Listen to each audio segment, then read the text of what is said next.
Bonjour et bienvenue dans Amis, le podcast où l'on découvre qu'en fait Marie est une fan de films d'horreur.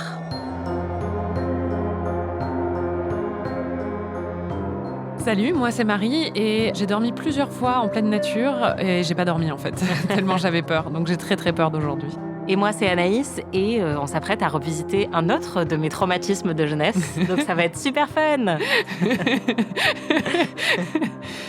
Cette semaine, on attaque notre 3e film d'horreur déjà, et on essaie de comprendre petit à petit ce qui fait peur à Marie, puisqu'elle a vu Halloween et elle a beaucoup crié, puis elle a vu L'Exorciste et elle a trouvé que c'était une super comédie. Cette semaine, on regarde un film un poil plus récent, même si ça commence à faire, c'est le projet Blair Witch, sorti en 1999. Tu vas remarquer qu'il y a une thématique commune dans beaucoup des films d'horreur dont je vais te parler. The Blair Witch Project, c'est un des films les plus rentables de l'histoire du cinéma. Parce qu'en général, il y a un petit budget et Voilà, et un succès phénoménal derrière. Ce film-là, son budget initial était d'environ 60 000 $, et il a gagné 250 millions de $. Ah oui, d'accord. Et après le slasher pour Halloween et le film de possession pour L'Exorciste, on passe dans un autre sous-genre horrifique qui est celui du found footage. Toi, c'est un genre qui te fait peur, le found footage ? Ouais, vraiment beaucoup. Pourquoi ? Pour moi, la puissance du hors-champ et de la suggestion dans le found footage fonctionne très bien. C'est-à-dire que souvent, les mouvements de caméra qui sont amateurs et donc qui ne filment pas la bonne chose, qui sont positionnés au mauvais endroit, créent une tension, mais vraiment pour moi insoutenable, parce que je suis en train d'imaginer qu'au moment où il va y avoir un mouvement de caméra qui va enfin tomber sur la menace, ça va me faire sursauter, ça va me faire peur. Et donc je pense que je suis toujours en train de visualiser ce que la personne n'a pas dans son champ de vision et ce qui va la surprendre. Et beaucoup de ces films-là jouent sur le fait qu'il n'y a pas de lumière et que donc c'est éclairé avec juste la lumière de la caméra, des choses comme ça. Et donc ça, je pense que ça joue vraiment énormément, que ça fonctionne très bien sur moi. Marie, qu'est-ce que tu sais de Blair Witch ? De ce que je sais, c'était de mon époque, donc j'en ai quand même pas mal entendu parler. C'est en noir et blanc, ça se situe dans une forêt. Je crois que c'est un groupe d'ados ou de jeunes qui se filment en train d'être dans cette forêt. Je sais pas exactement ce qui s'y passe, si c'est un meurtrier aussi. Moi, j'avais plus l'impression que c'était un truc de sorcellerie à cause des symboles qu'il y avait sur les posters ou des choses comme ça. J'ai l'impression aussi qu'il y a de la morve quand ils se filment ou des choses comme ça, ou c'est peut-être dans Scary Movie qu'ils avaient fait une blague là-dessus. Moi, mes références sur les films d'horreur, en fait, c'est Scary Movie. Scary Movie, t'as spoilé tous les films, en fait. Et du coup, oui, en vrai, oui. Mais oui, il y a un gag. Et voilà. Et du coup, j'ai l'impression qu'il y a beaucoup de plans qui sont filmés par en bas. On voit leurs narines et ils sont en train de courir avec une lampe torche, en train de faire je sais pas où ils sont, ou des trucs comme ça. Donc voilà, ça m'a jamais vraiment attirée. En même temps, j'étais pas terrifiée non plus à l'idée de le voir, mais ouais, j'ai pas du tout eu envie de le voir, jamais. Pourquoi ? Je pense que l'aspect found footage, j'étais un peu genre, non, moi je veux voir juste un film qui est filmé normalement. Je veux pas voir vos vidéos de vacances, là. C'était vraiment ça quand j'étais ado. Et puis après, c'était plus, j'ai pas envie de voir un truc qui me fait peur, merci, quoi. À quoi tu t'attends ? Je m'attends quand même à avoir peur. Mais en même temps, je suis pas sûre. Comme je le disais dans le lancement, j'ai fait du camping en pleine nature dans les forêts américaines à plusieurs reprises. Et j'avais très peur dès que j'entendais un bruit. Et j'étais incapable de dormir. Je faisais des insomnies parce que je pensais que j'allais être attaquée par un ours ou un lion de montagne. Donc ça va réveiller, je pense, des traumatismes. Parce que vraiment, c'est pas des bons souvenirs pour moi. Et même les fois où j'ai fait du camping, même près d'une voiture ou des choses comme ça, pareil sur des trucs de camping américains, c'était compliqué. Vraiment très compliqué pour moi. J'ai peur que ça réveille ça. Je pense que si je l'avais vu jeune, peut-être que ça aurait pas été lié à des traumas existants. Mais là, vraiment, j'ai un peu peur de ça. Est-ce que tu as des questions avant qu'on regarde le film ? Des questions ? Ouais. Toi, t'as peur du film ? Oui. Pourquoi t'as peur ? C'est un film que j'ai aussi vu très jeune, comme L'Exorciste, un peu à la même période en fait.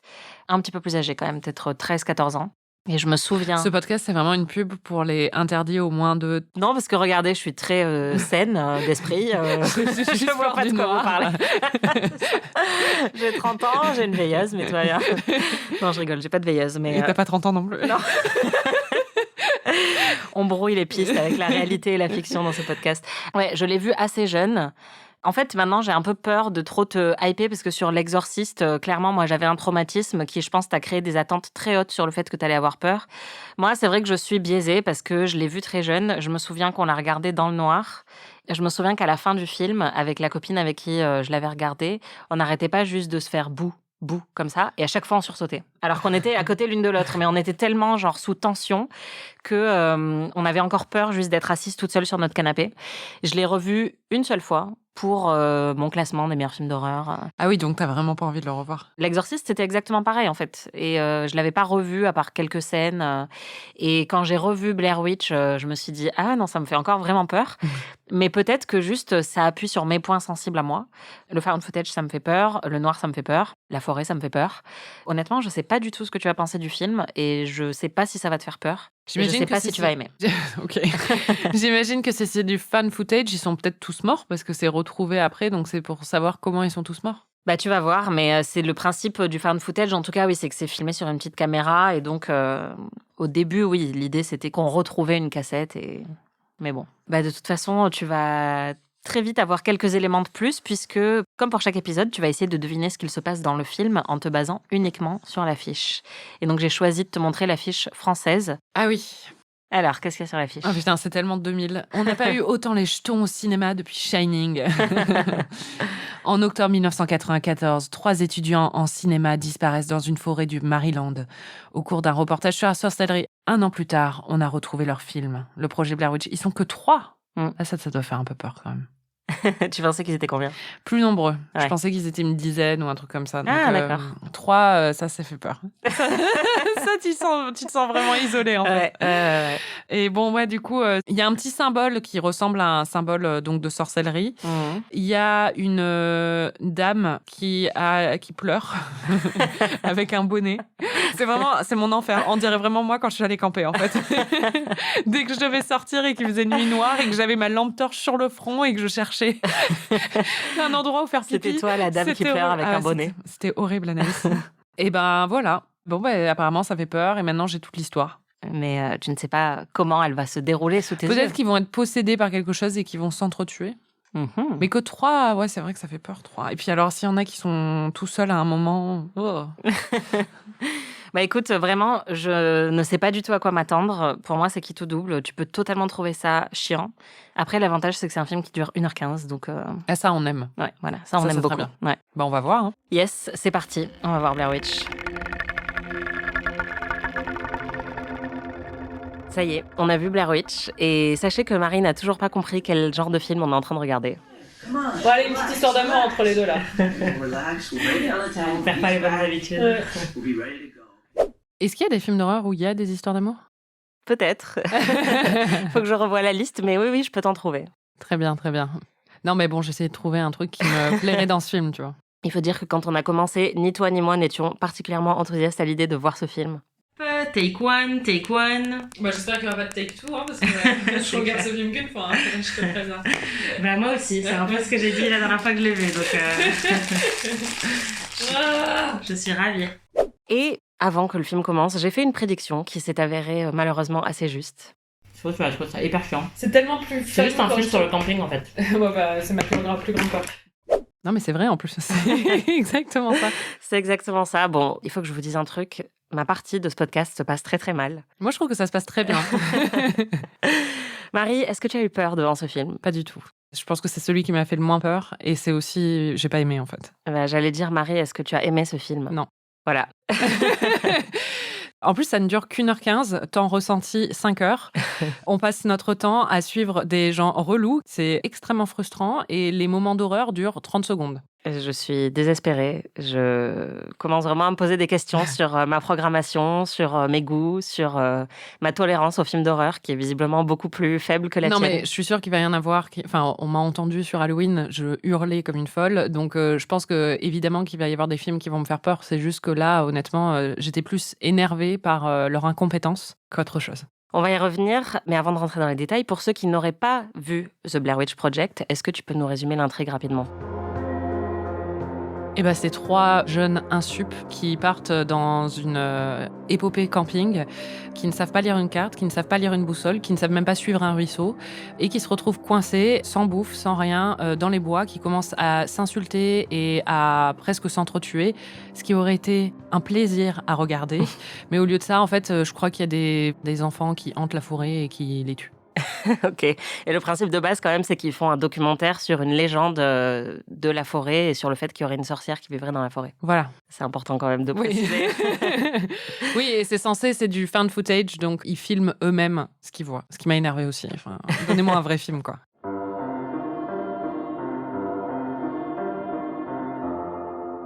Pour resituer le film, il a été écrit et réalisé par Daniel Myrick et Eduardo Sanchez. Et c'est le film qui a relancé la mode du found footage et qui a vraiment popularisé ce genre de film d'horreur, puisque c'était pas le premier à l'avoir fait. Il y en avait eu d'autres auparavant. Il y avait eu Cannibal Holocaust en 1980, qui utilisait un petit peu le même dispositif. C'est un film qui a eu énormément de succès, qui est un des plus gros succès de l'histoire du cinéma américain. Ça a eu aussi un énorme succès critique et pas seulement public. Roger Ebert, qui était un grand critique américain, a adoré le film et d'ailleurs, plus tard, il l'a nommé parmi les 10 films les plus influents du XXe siècle.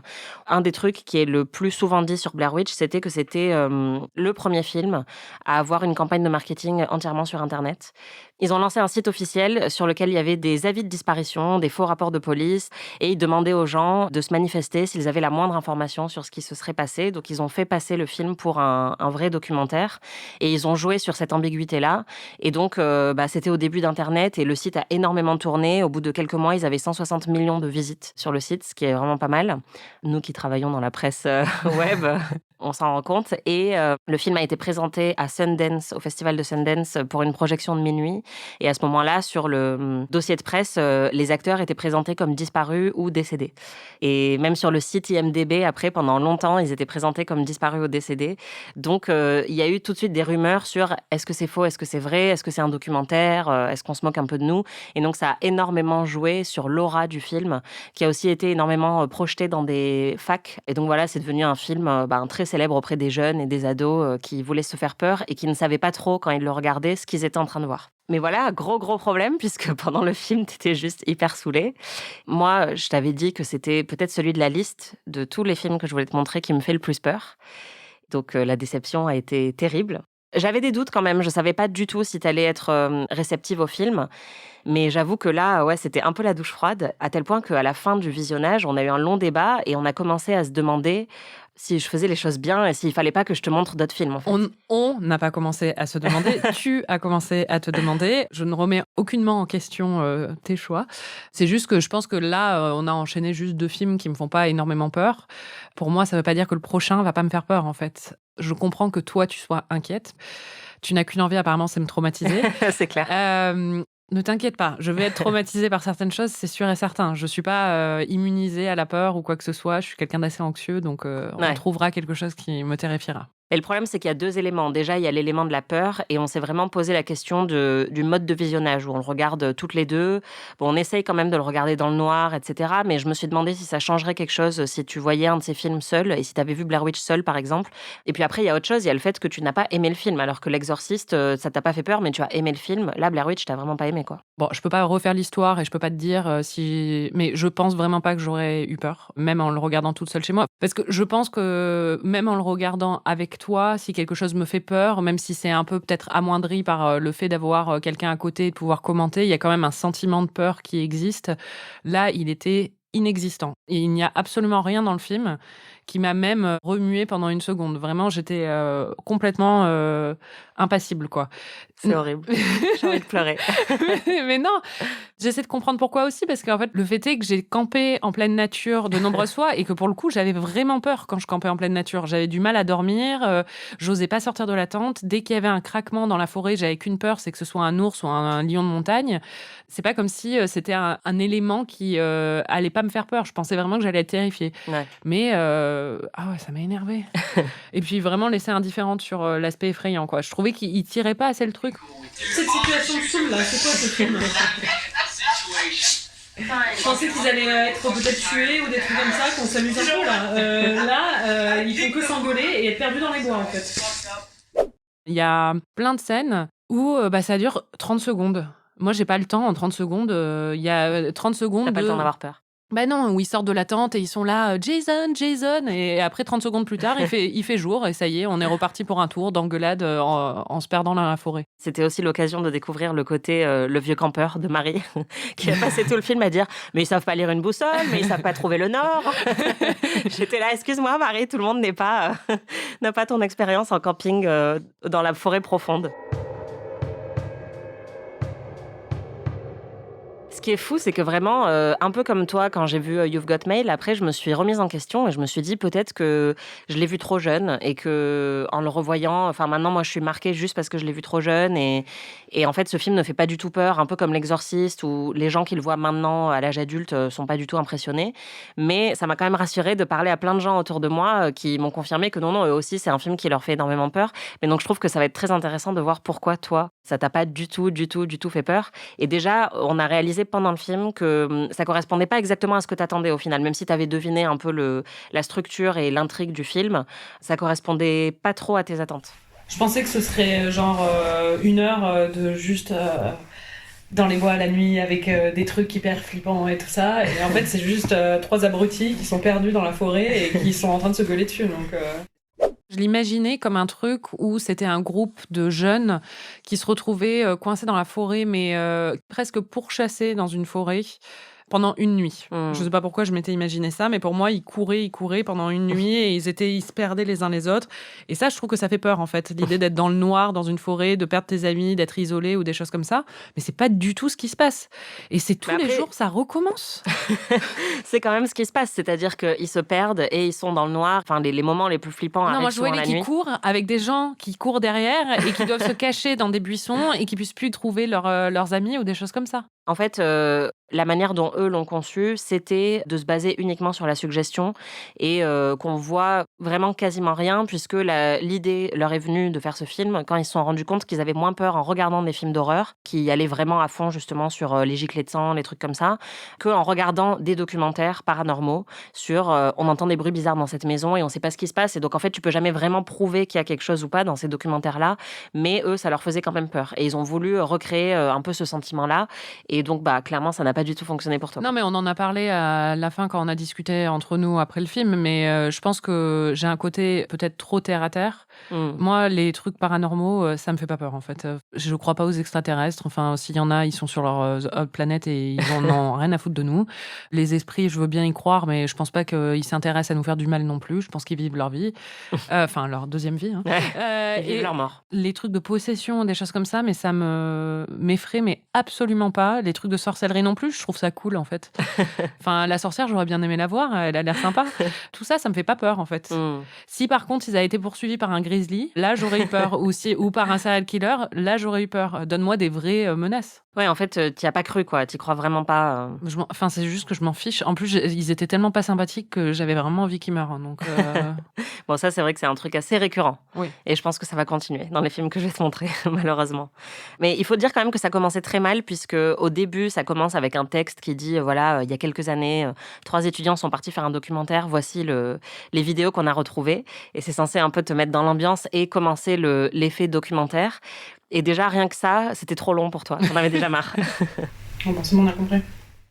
Donc ça commence avec 3 étudiants qui veulent filmer un documentaire et c'est vrai que c'est filmé à la main. Tu disais, c'est pas des étudiants qui sont très doués.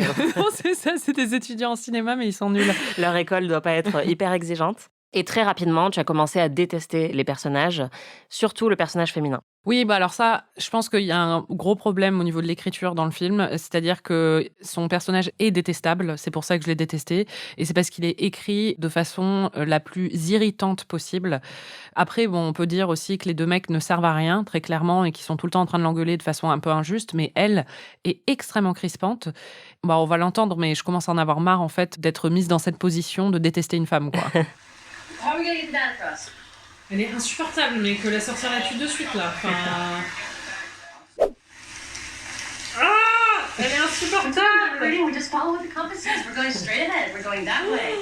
The car is parked in the middle of nowhere. J'en ai marre de ces films qui me font avoir envie de tuer des femmes. Pas toutes les femmes, hein, mais certains clair. personnages féminins qui sont insupportables. Apparemment, c'est une tendance quand même. En fait, le film est majoritairement improvisé. Il n'y avait pas de dialogue écrit. Ah, donc l'actrice était vraiment chiante en fait. Non, elle était pas chiante. Enfin, on lui a dit de jouer un personnage comme ça, qui soit assez dans le contrôle tout le temps et qui veuille un peu essayer de mener tout le monde. Et forcément, plus la situation dérape, plus ça devient énervant de la voir essayer de s'accrocher à ça. Mais en fait, oui, ils ont écrit une structure de film. C'était un tout petit script. Et ensuite, ils ont donné ces indications-là et ils ont casté des gens qui soient capables de faire beaucoup d'impro. D'ailleurs, c'est leur vrai prénom dans le film. Enfin, on va en reparler après de la méthode de tournage, mais c'était une méthode semi-documentaire. Dans la manière dont ça a été tourné, c'est eux qui filment, alors qu'ils n'avaient pas forcément d'expérience non plus pour tenir une caméra. Ils s'appellent par leur propre nom. On leur donnait juste, en fait, quelques indications tous les jours. On leur donnait un petit mot où on leur disait, aujourd'hui, Heather te saoule ou Mike te saoule. Et donc après, ils improvisaient à partir de ça et de la progression de l'histoire dont on leur avait un peu donné les grosses lignes. Donc c'est aussi pour ça, je pense qu'il y a un côté très fait maison et improvisé qui donne le côté brouillon, qui t'a vraiment saoulé, quoi. Non, le côté brouillon m'a pas saoulée. Ce qui m'a saoulée, c'est eux. Je n'ai eu aucun attachement, aucune sympathie pour ces personnages. Je n'en avais rien à faire de ce qui leur arrivait. Au contraire, je n'avais qu'une envie, c'est que ça se finisse. Et je trouvais que ça se finissait pas assez vite. Et je trouvais que les moments d'horreur étaient pas assez étendus, en fait. À aucun moment, tu n'es rentré dans la peau de ces personnages-là, quoi. À aucun moment, tu t'es mise à leur place ou tu t'es projeté. Mais si, je me suis ou mise à leur place, identifié. Anaïs. Et je me suis dit, si j'étais à leur place, je ne ferais pas toutes les conneries qu'ils sont en train de faire, en fait. Mais c'est ça qui est hyper frustrant dans le film. Déjà, je ne serais pas à leur place parce que j'irais pas dans une forêt hantée. Non, mais c'est ça. On s'est pris la tête après le film où tu disais, non, mais moi, je ferais jamais ça. Et je te disais, oui, mais si tu te retrouvais dans leur situation et que tu avais plus d'eau, que tu n'avais pas dormi, plus de bouffe, etc., tu pourrais sans doute être irrationnel ou te perdre, etc. Et tu étais là, oui, mais jamais je ne serais allée dans cette Mais forêt. non, mais c'est pas Genre que le ça. principe de base, déjà, tu te disais, moi, jamais je ferais ça, quoi. Oui, c'est complètement teubé d'aller dans une forêt où on te dit, il y a plein de gens qui ont disparu, il y a plein d'enfants qui ont été violés, qui ont disparu aussi, ils ont été tués. C'est hanté et tous les gens qui y vont, ils se perdent et ils disparaissent. Moi, j'y vais pas, je suis désolée déjà. Et puis ensuite, si t'y es, à aucun moment, à chaque fois, ils sont là. On va suivre le sud. Ah, on a suivi le sud pendant une journée, ça n'a pas marché, donc on va suivre l'est. D'accord, changer de direction. Enfin, comme ça, vous allez dans tous les sens dans la forêt, vous n'allez jamais trouver le bout. Et puis, il y a un ruisseau au milieu. À aucun moment, il y a une rivière, carrément. À aucun moment, ils se disent, on va suivre la rivière. Si, ils le font à un moment. Non, ils le font pendant 3 minutes. Et après, ils suivent le sud. Tu suis la rivière, tu suis la rivière, tu suis la rivière. Au bout d'un moment, tu arrives quelque part. Non, mais je pense qu'il y a deux choses. Déjà, la première, c'est que dans les circonstances dans lesquelles ils se retrouvent, ils sont de plus en plus incapables de prendre les bonnes décisions et ils font n'importe quoi. Il y a la convention du film d'horreur qui veut que les personnages prennent souvent les mauvaises décisions et il y a aussi une suggestion quand même d'une force surnaturelle qui ferait qu'ils ont beau savoir s'orienter et essayer de suivre les directions, etc. Ils n'arrivent pas à sortir de cette forêt parce qu'il y a un truc surnaturel qui les empêche de sortir, tu vois. Oui. Mais clairement, ça n'a pas du tout fonctionné pour toi. Ils sont marrants, eux, mais ils peuvent aussi s'occuper de la tente. Ils peuvent aussi lire une carte au lieu de se plaindre tout le temps. Elle est chiante, ils sont chiants aussi. Ça savent rien faire. Mais ils savent pas se repérer dans une forêt, quand même. Ils sont loin, ils sont profonds. Il faut regarder la mouche pour savoir où c'est le nord, où c'est le sud. Non mais faut arrêter les conneries là, vous avez que quelques heures de jour, vous allez vous lever et marcher. C'est quoi ces conneries? Quelle bande de branleurs. Faut être organisé et il faut arrêter de se plaindre. Donc, voilà. Non, mais je pense que clairement, ça a réveillé un truc. Hein. Mais ça a réveillé un truc dans le sens où je trouve ça frustrant. En fait, je suis quelqu'un qui suit une contrôle fric, je le reconnais totalement. J'aime contrôler les choses et les situations et je pense être très compétente dans l'organisation en général. J'ai fait des randonnées avec Marie, je sais pas si... Non, pas forcément sur ça, mais si vraiment je dois être... Non, mais ça... Enfin bon, on va pas rentrer là-dedans. Mais du coup... Je pense que on s'est vus toutes les deux dans des randonnées d'un niveau trop difficile pour nous. Clairement, on était un peu comme les personnages. J'ai pas dit que j'étais compétente en randonnée, Anaïs. J'ai dit que j'étais compétente en organisation. Tu regardais pas la mousse, tu descendais sur les fesses. Oui, c'est vrai.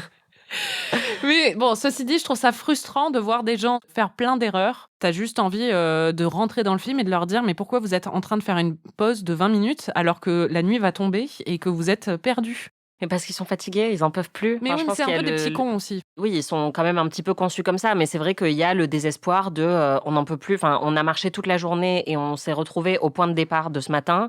On pète un câble en fait. Je connais le truc de t'arrives à un stade où tu n'arrives plus à réfléchir, où tu veux t'asseoir et rester sur le bord de la route et dire c'est bon, hein, venez me chercher. Enfin, une équipe de secours viendra me trouver à un moment. Ou quand tu fais beaucoup de ski aussi, où à la fin de la journée tu fais que tomber et pleurer et pour rien quoi. Genre limite tu tiens debout et Oui, tu non, te mais laisses oui, bien tomber. sûr. Et donc je pense qu'il y a un petit peu de ça dans le film. Oui, mais le problème, c'est qu'ils sont comme ça dès le début, en fait. Et c'est ça qui fonctionne pas dans le film. S'ils avaient été sympathiques au début et qu'au fur et à mesure, tu sens qu'ils se perdent, qu'il y a une frustration qui grandit et qu'il y a des... Mais là, c'est pas ça. En fait, ils sont crispants depuis le début. La construction du film, c'est une construction de film d'horreur assez basique. C'est-à-dire que dans les 15 premières minutes, tu es censé être un peu placé dans un confort où justement, il se passe pas grand-chose. Et tu te dis, bon, j'attends que ça démarre. Et ce confort va progressivement être de plus en plus attaqué par le film avec une montée en puissance dans les trucs qui sont censés faire de plus en plus peur. Et là, dans le film, ça se produit avec des trucs vraiment basés sur de la suggestion très très basique, c'est-à-dire qu'ils se lèvent le matin et il y a des tas de cailloux qui ont été posés autour de la tente. Et ils se disent qui a fait ça, c'est un petit peu bizarre, ça ressemble à un rituel, quelque chose comme ça. Après, on leur pose des bouts de bois. Après, ils sont en plein milieu de la nuit, ils entendent des bruits bizarres. Leur tente commence à trembler comme s'il y avait plein de mains qui tapaient sur la tente. Donc c'est vraiment une montée en puissance qui, pour moi, a toujours bien fonctionné. Mais je pense que c'est parce que j'arrive aussi à imaginer ce que ça peut être. J'imagine en fait le pire ou quelque chose de très très flippant dans le hors-champ, dans ce qui n'est pas montré, je projette quelque chose de flippant. Alors que toi, comme tu l'as dit, je pense que comme tu es très terre à terre et que le paranormal te fait pas peur, tu te dis juste, bon bah, à moins qu'on me montre vraiment quelque chose de flippant, je suis pas en train de projeter des fantômes, je m'en fous quoi. Oui, non, moi je me disais, bon, bah il y a une pile de cailloux. Ce qu'il faut aussi savoir, c'est que sur le tournage, en fait, les acteurs ont été placés dans une situation assez similaire à celle du film, même si évidemment, ils avaient la structure logique du film, donc ils savaient qu'ils étaient censés avoir peur, que ça allait dégénérer de plus en plus. Mais en gros, ils ont été dirigés à distance. Donc ils étaient tout seuls dans les bois. Parfois, il y avait 1 ou 2 membres de la production qui venaient et on leur donnait des coordonnées GPS et des points de rendez-vous et des heures de rendez-vous. Et donc on leur disait, demain à telle heure, on se retrouve là. Et ils devaient s'orienter tout seuls. Et on leur disait justement, pendant que vous faites ça tout seul, voilà un peu les guidelines de toi, ton personnage doit faire ci, toi, ton personnage doit faire ça. Et à partir de là, vous improvisez. Et donc, ça a créé une tension qu'on ressent aussi dans le film, que moi, je trouve qui est assez efficace parce qu'on sent qu'elle est en partie réelle. Parce que parfois, ils n'arrivaient pas au bon moment, au bon endroit. Le truc de la tente qui bouge, bah, c'est l'équipe de la production qui est venue leur faire ça en plein milieu de la nuit. Et en fait, toutes les nuits, ils savaient qu'il y aurait quelque chose qui se produirait, mais ils ne savaient pas quoi. Et donc, ils étaient censés improviser là-dessus, mais aussi, il y avait un élément de surprise qui était réel pour eux. Et l'équipe de production, ça c'est pas très sympa, mais bon, apparemment ils l'ont pas trop mal vécu, mais ils leur donnaient des vivres aussi à chaque point de ravitaillement tous les jours. Et plus le tournage avançait, le tournage a duré 8 jours dans la forêt, plus les vivres étaient maigres. Et à la fin, ils avaient très faim et ils étaient très fatigués, ils avaient froid. Ouais, donc ça a quand même un petit peu joué. Et donc, moi, je pense que je savais peut-être tout ça au moment où j'ai vu le film. Et donc, je le ressentais un petit peu aussi. Et je pense que pour moi, ça fonctionne très bien parce que toi, ça t'a complètement sorti du truc. Les disputes très réelles, en fait, qui sont assez agaçantes. Et moi, ça fonctionne parce que ça me met dans un état de tension. Parce que je me dis, j'ai vraiment pas envie qu'ils soient en train de se disputer. Là, j'ai envie qu'ils trouvent une solution. Mais en même temps, je ressens le désespoir on est en train d'agir de manière irrationnelle et de se liguer un peu les uns contre les autres alors qu'on devrait juste se poser pendant 10 minutes et se dire, voilà ce qu'on va faire aujourd'hui. Et le fait qu'ils ne le fassent pas me tend encore plus et joue pour moi sur la tension. Mais pour toi, pas du tout, quoi. Non. Par exemple, la tente qui tremble en plein milieu de la nuit, tu t'en foutais complètement. Ouais. T'imaginais pas en quoi ces personnages-là pourraient avoir peur dans cette situation? Si, mais ça me faisait pas peur. Le fait qu'ils soient plusieurs, déjà, je trouve que ils restent toujours ensemble. En fait, il y en a un qui part et qui est sûrement trucidé. Ouais. Mais les 2 autres restent toujours ensemble. Ben ça, enfin, moi, si t'es avec quelqu'un, ça va, en fait. Non, mais c'est vrai. Enfin, bon, à la fin, ça va plus trop pour eux. Ouais, c'est ça. Mais enfin, pour moi, ça serait plus le fait d'être seul et démuni au milieu d'une forêt avec des bruits. Ça m'aurait fait peur.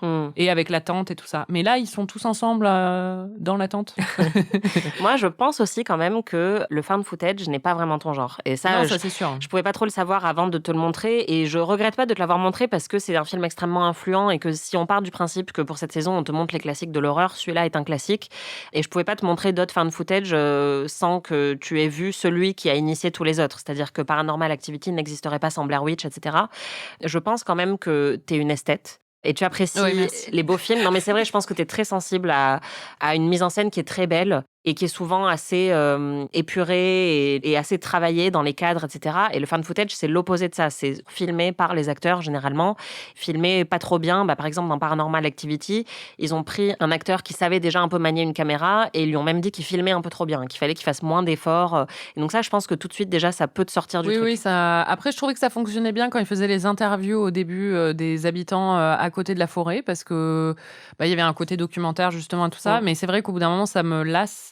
En fait, je crois que pour me plonger dans un univers complètement, c'est paradoxal parce que justement, il nous impose un réalisme à travers ça qui est censé le rendre beaucoup plus fort et prégnant quand tu le vois. Mais en fait, moi, je trouve que c'est un gimmick et je le vois tout de suite comme ça.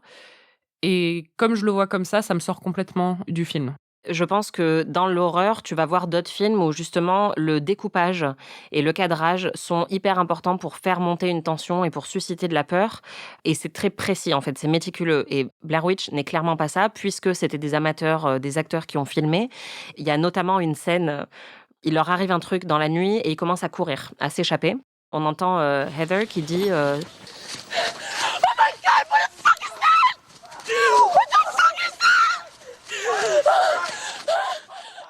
c'était quoi ce truc, putain, c'était quoi ce truc? Et elle est en train de hurler, mais on ne voit pas ce qu'elle, elle a vu. Et en fait, c'était donc un des membres de la production qui était habillé tout en blanc et qui s'était mis un collant blanc sur la tête et qui leur courait après.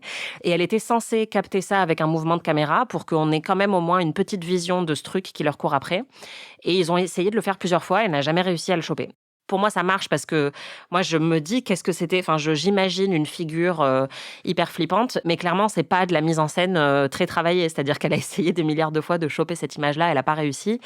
Donc, on ne voit rien. Globalement, on ne voit rien. Et donc, la réalisation ne joue pas trop sur l'attention. Moi, je suis comme Saint-Thomas. Je ne crois que ce que je vois. Il y a quand même un moment, je pense qu'il te fallait plus de moments comme ça, qui a été efficace. Il y a Josh qui disparaît, un des trois. Et ensuite, Heather retrouve un bout de Josh. Ouais, c'était bien ça. Ah, c'est quoi? C'est ses yeux? C'est un bout, en tout cas. C'est un bout de Josh, je pense. Je pense qu'il te fallait plus de trucs comme ça, en fait, qui sont un peu plus graphiques. Oui, oui. Parce que là, c'est quand même de la suggestion, c'est-à-dire que, encore une fois, on ne sait pas vraiment ce qu'il y a dans le Après, ça m'a pas tas. fait peur, mais ça m'a dégoûté parce que Oui, c'est voilà, dégueulasse. ça suscite quand même une réaction. Et pour la petite histoire, c'était un mélange de cheveux, de sang et de dents. Et c'était des vrais cheveux, du vrai sang et des vraies dents qui s'étaient procurés chez un dentiste. Oh. C'est un des rares moments un peu graphiques du film. Et donc là, au moins, tu peux voir la menace, comme Saint-Thomas. Et donc, ça t'a un petit peu plus captivé. Et puis après, je pense qu'il t'a le plus fait réagir, c'est la séquence morve que tu avais vue sur le poster. Au final, il n'y a pas tant de morve que ça. J'avais vu surtout dans Scary Movie, parce Ouais. que c'est ça qui le moque beaucoup dans Oui, Scary Movie. alors que là, au final, il n'y en a pas tant que ça, mais elle est en train de se filmer Il y en a elle-même. assez. Voilà, en gros plan, c'est la scène de la confession où clairement, elle est un peu désespérée et elle se confesse à la caméra en s'excusant, en disant qu'elle aime ses parents, etc. I am so sorry for everything that has happened. I love you, Mom. And Dad. I am so sorry. Et c'est la séquence la plus culte du film, avec une phrase qui est cultissime, que moi je réutilise souvent, qui est « j'ai trop peur de fermer les yeux et trop peur de les garder ouverts », qui pour moi résume tellement bien la sensation que procure un bon film d'horreur. C'est-à-dire que quand j'ai peur dans le noir, quand je vais me coucher après avoir vu un film d'horreur, j'ai peur de fermer les yeux et de rater une menace qui serait à proximité. Et j'ai aussi peur de les garder ouverts et de voir quelque chose qui me ferait peur. Et donc je trouve que cette citation est extrêmement bonne. Bon, toi, t'en avais rien à foutre, mais pour moi, ça a très bien marché. Ah putain, les narines, c'est pas possible. Hein. Ah, maman. I'm scared to close my eyes. Ouais, c'est bien. Scared to open them. Réveiller de la mort, hein, tu m'excuses. Oh, c'est dégueulasse. Mais en fait, je pense que si je veux te faire peur, il faut juste que je trouve des films dans lesquels il y a du vomi et des narines en gros plan et de la morve. Bah non, ça me fait pas peur, ça me dégoûte. C'est pas la même chose. Mais... Ça te fait réagir au moins. Oui, ça me fait réagir. Non. Si tu veux me faire peur, en vrai, je pense que le Home Invasion va me faire peur. Un serial killer, ça me fait peur. Parce que c'est réel. Enfin, je vais pas aller dans une forêt avec une sorcière. Par contre, un serial killer ou même un tueur, quelqu'un qui t'attaque chez toi ou la nuit, c'est des trucs qui peuvent arriver. Ce genre de trucs, ça va me faire peur. Ou bien les trucs de claustrophobie ou les avions. Parce que j'aime pas l'avion et j'aime pas être enfermée dans un lieu clos. Voilà. Il n'y a pas trop de films d'horreur dans les avions. Il n'y a pas Snakes on Planes. C'est ça. Ça, tu vois, des serpents dans un avion. C'est clair. Ça me plaît pas. Rien que l'idée, je pense que ça me fera peur. Mais c'est comme il y avait The Shallows, le truc avec Blake Lively. Ouais. C'est un mélange entre horreur et action, mais oui, c'est un peu le genre du gros requin qui a été évidemment initié par Les Dents de la Mer, que tu as vu. Ouais. Et j'avais hésité à t'en mettre un, peut-être que je t'en mettrai un, mais il faut que je le revoie avant, parce que je l'ai vu il y a très longtemps. C'est Open Water, je crois que ça s'appelle. Et pareil, je l'ai vu quand j'avais 14-15 ans. L'océan, ça me fait peur, en général. Moi j'ai même peur des vives, donc c'est vraiment... Moi, pareil. Et de pas savoir ce qu'il y a sous tes pieds, en fait. Ouais. Donc peut-être que je vais en rajouter un ou deux, parce que clairement, oui, je pense que j'ai trop visé sur le paranormal, parce que moi, c'est un truc qui me terrifie, mais toi, t'en as rien à battre. Donc, a priori, ouais. Mais ouais, claustrophobie, menace réelle d'autres êtres humains et les fonds marins. Je note. J'aime pas l'espace non plus, hein, qu'on soit clair. Ça m'angoisse, tout ce vide. Ok. Dans l'espace, personne ne peut t'entendre crier. C'est la tagline de Alien. Ah bah super.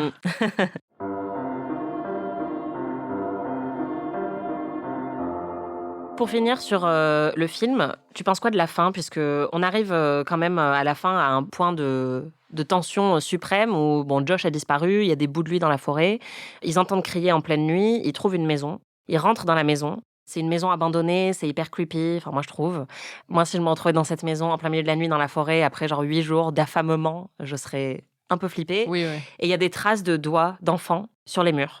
Raconte ce qui se passe à la toute fin du coup, une fois que Mike et Heather sont dans la maison. Ce qui est pas mal, c'est qu'en fait, il y a une seule caméra qui a un micro. Donc, en fait, il y a un espèce de petit effet où tu sais jamais où est l'un et où est l'autre, parce qu'il y en a un qui filme avec un micro et du coup, tu vois l'image, mais t'entends la personne qui parle au loin, comme si elle était loin, alors qu'elle est juste à côté de la caméra. Donc, c'est un peu désarçonnant, c'est pas mal.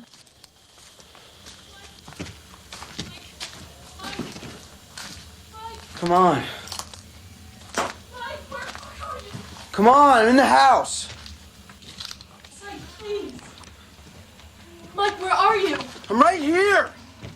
Mike descend au sous-sol, il monte au premier étage, il y a les mains et tout ça, et après il descend au sous-sol, et on le voit en fait s'écrouler et sa caméra s'éteindre. Et ensuite, Heather descend aussi au sous-sol, il n'y a plus que sa caméra, et ça j'ai trouvé ça pas mal, et ça j'ai trouvé ça bien. Mais bon, c'est littéralement la dernière demi-seconde, quoi. Et ça m'a pas fait peur, mais l'image m'est restée. Enfin, là, je la vois dans ma tête en fermant les yeux. On voit Heather qui tombe aussi, et en la voyant tomber, on voit Mike qui est au coin, debout, alors qu'il venait de s'écrouler. Et c'était la légende dont on parlait au début, où il disait que... Des enfants avaient été kidnappés et tués, et qu'en fait... qu'ils étaient à chaque fois kidnappés 2 par 2. Voilà, et qu'il y en avait un qui était au coin quand l'autre se faisait tuer. Je suis vraiment contente que tu trouves cette fin bien, parce que moi, je la trouve excellente. Enfin, j'aime bien le dernier plan, c'est tout. Hein. Ouais. Soyons mesurés. C'est clair. Tu commençais à dire un peu trop de bien du film. On va pas s'arrêter en si bon chemin pour le défoncer. On va entendre quand même la fin. Moi, je trouve qu'avec les cris de la fille qui descend et tout, enfin, moi, ça continue d'être glaçant pour moi.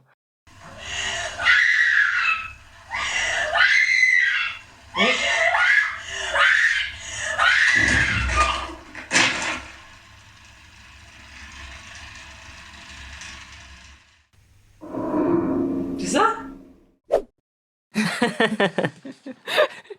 Voilà, hyper impressionnée. Ah ouais, j'adore cette fin, et il faut savoir qu'ils n'avaient pas le shot de Mike dans le coin. Ils l'ont rajouté plus tard. Ils ont retourné cette séquence pour que ça soit plus explicite, parce qu'ils voulaient rester sur un truc encore plus dans la suggestion. Non, c'est bon, c'est le seul truc bien dans leur film, c'est qu'on le voit debout au coin, quoi. Enfin... Ouais, et je trouve que cette image, elle est hyper puissante, parce qu'en même temps, on ne sait pas exactement ce qui se passe, mais on sait qu'il s'est effondré juste avant, et ça suffit. Moi, je sais ce qui se passe. Alors, vas-y, donne-moi ta théorie. Je sais pas ce qui se passe. Moi, je pense qu'en fait, c'est pas le monsieur là qui les avait tués, les enfants, qui est encore là. C'est pas de sorcières. Je pense que c'est les esprits des enfants tués. Voilà, et c'est pour ça qu'on entend des petits bruits, qu'on entend crier, enfin on entend des voix d'enfants. C'est pour ça qu'il y a plein de mains aussi qui touchent la tente. Et c'est pour ça que quand on va dans la maison, il y a plein de mains ensanglantées sur les murs et tout ça, et qu'en plus, à la fin, ils reproduisent ce qui s'est passé avec les enfants, quoi. Ouais. Donc voilà, c'est ma théorie. Oui, je pense que c'est un peu ce que je m'étais dit aussi en voyant le film, mais c'est marrant parce que... Après, j'ai essayé de faire le point sur mes erreurs et analyser pourquoi C'est ton exercice préféré en général. Voilà, c'est ça, m'auto-flageller. Et je me disais qu'en fait, il y a aussi un truc que j'avais déjà remarqué avec Twin Peaks, c'est que dans ces œuvres-là qu'on regarde, parce que je sais que c'est pas toujours le cas, t'aimes vraiment être plongé et en immersion dans un univers et dans un film, mais dans les œuvres que je t'ai montrées, et notamment les films d'horreur et Twin Peaks, t'es toujours en train d'essayer d'avoir un pas d'avance sur les trucs que je te montre, et t'es toujours en train d'essayer de deviner ce qui va se passer après. Pour moi, ça me serait même pas venu à l'idée de dire qu'à la fin de Blair Witch, j'ai une théorie sur ce qui se passe ou pas, tu vois. Pour moi, le fait que ça reste ouvert, ou enfin ce que j'ai ressenti sur le film me suffit. Et donc, je pense que ça aussi, enfin, c'est ton côté très cartésien qui ne se prête pas du tout à ce genre de film, je pense, tu vois. Non, mais c'est vrai. Bah, je sais pas, enfin, même moi, j'aime bien les enquêtes en règle générale, donc... Ouais, tu veux résoudre, en fait. Bah oui. Enfin, un de mes genres préférés, c'est les policiers, les thrillers ou des choses comme ça. J'adore ça, et j'adore les mystères. Quand on a parlé un petit peu au début du podcast de pourquoi l'horreur fonctionnait pour moi, je pense que c'est un des rares moments avec, je sais pas, le snowboard ou les trucs comme ça, qui me permet, je sais c'est absurde, mais c'est un moment où j'ai une adrénaline pure, quoi, et où j'arrête de réfléchir, et où je peux débrancher mon cerveau. Et en fait, pour moi... mon cerveau est naturellement débranché. C'est ça. Et moi, en fait, je suis toujours en train de cogiter, et quand je regarde un film d'horreur, je m'abandonne totalement à une expérience qui est sensorielle et qui est viscérale. Et c'est un peu pareil avec David Lynch.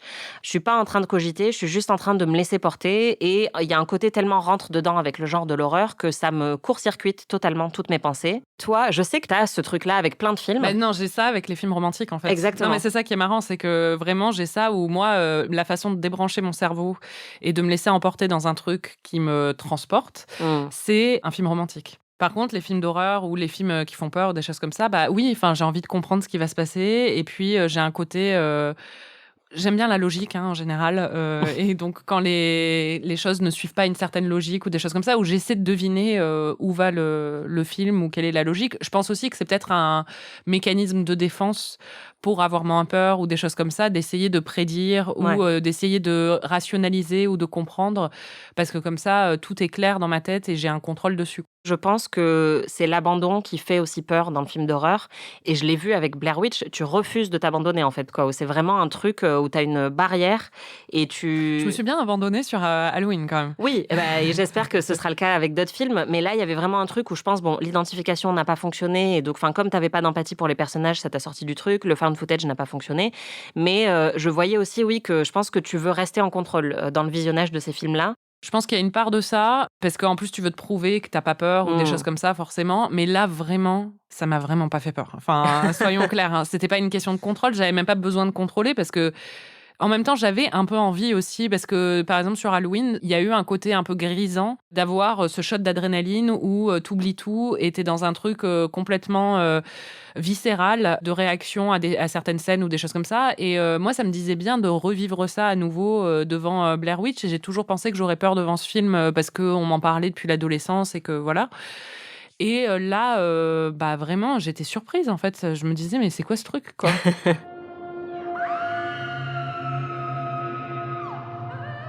Bon, le flipomètre, sur une échelle de 0 à 10... 0. Oh, ok. Bon, allez, non, attends. 0,5 pour la dernière image. Merci. Généreux. Ça m'a fait me poser une question à la fin du visionnage où je me suis dit, ok, est-ce que c'est Blair Witch ou est-ce que c'est le found footage auquel tu n'es pas du tout réactive? Et donc, je me suis demandé si je devrais te montrer Paranormal Activity, qui est un peu une copie conforme de The Blair Witch Project, mais qui est sortie dans les années 2000. Copie conforme, pas parce que ça se passe dans les bois, tout ça. Là, ça se passe dans une maison où, en fait, il y a des événements bizarres qui se produisent. Et donc, c'est un couple qui décide d'installer une caméra sur trépied et de se filmer pendant qu'ils dorment pour voir si il se passe des choses pendant qu'ils dorment. Et c'est un peu le même mécanisme, c'est-à-dire que c'est sur plusieurs nuits et que les trucs sont de plus en plus flippants. Ce que tu es en train de me dire, ça me fait plus peur que ce que j'ai imaginé avant. Surtout que Paranormal Activity va un petit peu plus loin dans le côté graphique. On voit quand même des choses qui se produisent. Ça reste de la suggestion un peu basique, mais on voit plus de trucs. Je me souviens quand je l'ai vu au cinéma avec mon petit frère qui s'est foutu de ma gueule parce que j'avais très peur à la fin, alors que lui, il était mort de rire. Donc, je l'ai revu avant qu'on en parle ici parce que je me suis dit, est-ce que je lui montre ou pas? Et en fait, je pense que ça susciterait trop d'impatience chez toi parce que les moments qui ne font pas peur, les moments qui sont juste des dialogues entre les personnages, sont pas bons. Pour moi, c'est boring, les personnages sont pas très attachants, donc je pense que ça va juste recréer une frustration similaire chez toi et que ça vaut pas le coup. Et il faut préciser que Paranormal Activity a eu exactement la même trajectoire que The Blair Witch Project, c'est-à-dire que c'était un micro budget et que c'est devenu le film le plus rentable des États-Unis parce que ça a eu un énorme succès en salle et ça a lancé ensuite une vraie mode du found footage où il y a eu REC qui est espagnol, où là il y a des zombies pour le coup, des gens qui attaquent les gens, mais c'est une équipe de tournage de télé qui est témoin du truc. Il y a eu VHS. Ce qui est intéressant avec le found footage aussi, c'est que c'est toujours une manière d'aborder les nouvelles technologies ou l'évolution un peu dans la manière de filmer. Mais il y en avait eu un sur Zoom, tu m'avais dit, non? Ouais, c'est ça. Il y en a eu un très récemment, juste après le confinement, qui s'appelle Host et qui est un film d'horreur sur Zoom que moi je trouve très flippant. Et c'est en fait, ils font une séance sur Zoom. Moi, ce qui me ferait flipper, c'est de savoir qu'un État étranger est en train de m'espionner sur Zoom. Ça, je trouve ça flippant. Oui, mais c'est pas vraiment un film d'horreur. C'est juste la réalité. Non, mais il y en a de plus en plus maintenant où en fait le principe du found footage de base, genre on a retrouvé ces images plus tard, a été un peu abandonné et par contre on garde la caméra subjective et maintenant ça se passe beaucoup sur Facebook, sur des téléphones portables. Il y a eu Dashcam récemment, il y a eu Unfriended qui était un truc un peu comme ça. Donc il y a vraiment une mode qui a été relancée grâce à Paranormal Activity. Mais j'hésite un peu à te le montrer parce que j'ai peur que tu t'emmerdes un peu. Moi, j'ai envie de dire non. Il y en a quand même 2 qui, à mon avis, pourraient vraiment te plaire. Et si vous avez envie d'aller plus loin dans ce genre, ou si comme Marie, vous trouvez que Blair Witch, c'est un peu de la gnognotte, Devoir facultatif. Que Marie ne fera pas parce que c'est une cancre. Mais il y en a 2 que je vous recommande qui sont un peu plus récents. Il y a Creep avec Marc Duplass, qui est donc dans un ton assez humoristique, assez cringe. Donc j'hésite un peu parce que je sais que t'aimes pas trop les trucs de malaise, l'humour malaisant, le cringe. Ah bah ça me fait plus peur que Mais Blair c'est Witch. ça. L'histoire, c'est un mec qui est embauché sur Craigslist pour tourner une vidéo pendant une journée avec un mec. Et il arrive chez ce mec qui vit dans les bois. Ce mec, c'est Marc Duplass. Et Marc Duplass joue un mec très gênant, qui est un creep en fait. Et plus ça avance, plus le mec qui est censé le filmer se dit « je devrais pas rester là ». Et c'est à la fois très marrant, très dérangeant, pour moi très flippant. Enfin, ça a vraiment hyper bien fonctionné sur moi. Et il y a plein de moments où je me suis marrée parce que c'était tellement gênant. Et en même temps, je me disais, je sais pas si je suis censée rire ou avoir peur. Donc celui-là, je le trouve vraiment bien. Et je pense, enfin, si t'aimes Marc Duplass et si t'aimes ce genre de comédie, bah, pour le coup, c'est plus écrit. C'est pas d'un truc amateur comme Blair Witch. Donc pour moi, même les moments qui ne font pas peur à proprement parler sont marrants. Ouais, ça m'a donné envie. Je suis très curieuse de savoir ce que t'en penserais, mais je pense que ça pourrait te plaire et te faire réagir. Et il y en a un autre, on a beaucoup d'amis qui adorent ce film et qui nous ont demandé si on allait te le mettre. Et en fait, j'ai mis Blair Witch parce que pour moi, c'est le début de tout. Mais The Visit de M. Night Shyamalan, je pense qu'on peut débattre un peu du côté horrifique de certains films de Shyamalan. Celui-là, je pense qu'il est plus dans une structure classique parce que c'est du found footage. C'est un frère et une sœur. Elle est ado, lui, il est pré-ado, qui vont rendre visite pendant une semaine à leurs grands-parents. Ah, mais je l'ai vu. C'est elle qui filme la gamine parce qu'elle veut être documentariste Ou attends, et non. réalisatrice. Je sais pas si je l'ai vu ou si j'avais vu la bande-annonce, mais la grand-mère, les grands-parents ont l'air horribles et ils ont été remplacés ou un truc comme ça. Enfin, il y a un truc un peu... C'est ça, l'histoire? C'est un truc un peu comme ça, ouais. Ouais. Ça me dit vraiment quelque chose. Ouais, bah je pense qu'on t'en avait peut-être parlé aussi parce qu'on a des amis qui on l'a vu Non, mais j'ai ensemble. même des images qui me viennent. Enfin, c'est sorti quand j'étais aux États-Unis, je crois. Donc, Ouais. j'ai dû voir des extraits. Moi, je le trouve très très bien et il est aussi très drôle parce que les ados sont hyper marrants en fait. Et les 2 acteurs sont très très bons. C'est très bien écrit et donc les scènes juste où ils sont en train de se filmer et de se chamailler, ils ont une très bonne alchimie et ils sont drôles. Et c'est vraiment c'est bien écrit quoi. Donc je te recommande ces 2-là, peut-être plus Creep.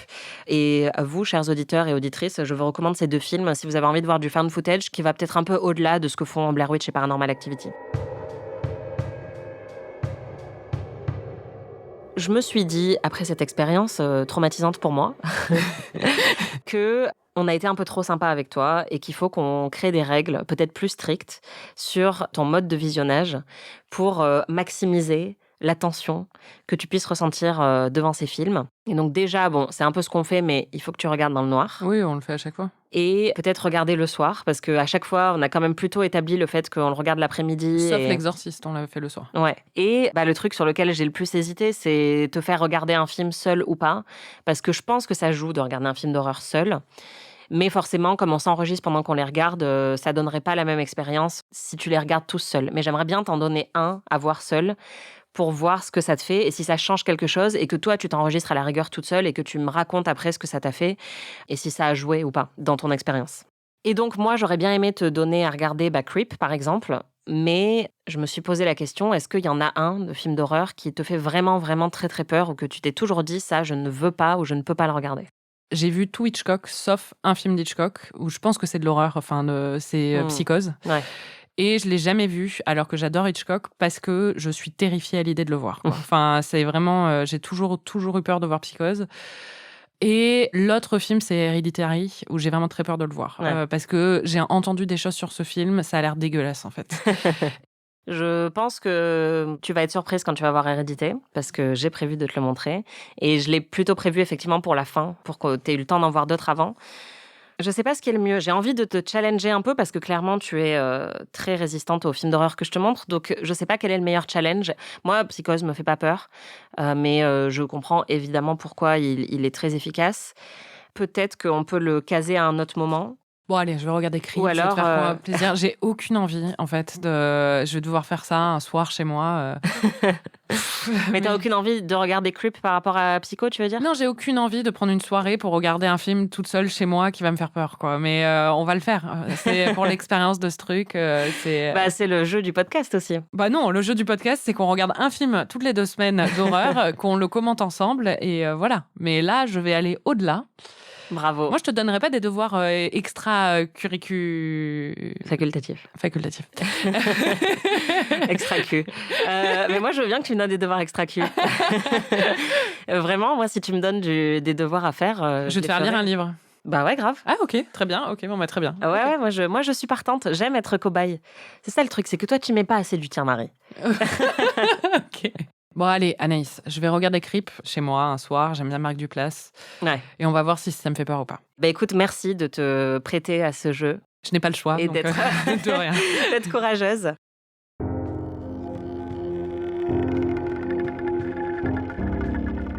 C'était Ami. Merci Anaïs.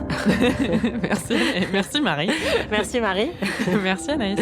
Et merci à vous de nous écouter toutes les semaines. Vous pouvez retrouver tous les épisodes d'Ami sur Slate Audio ou sur votre appli de podcast préféré.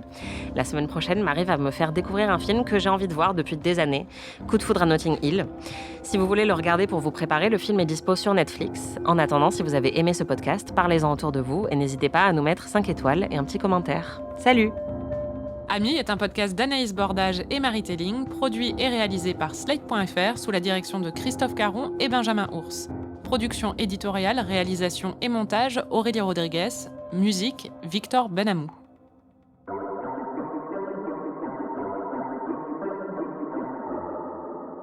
Le fond, on dirait des carreaux de salle de bain. Par-dessus. Non, vas-y. mon Dieu. Mais si, c'est des carreaux de salle de bain. Non, c'est juste que c'est une photo d'un poster qui a été plié. Ah Oh putain.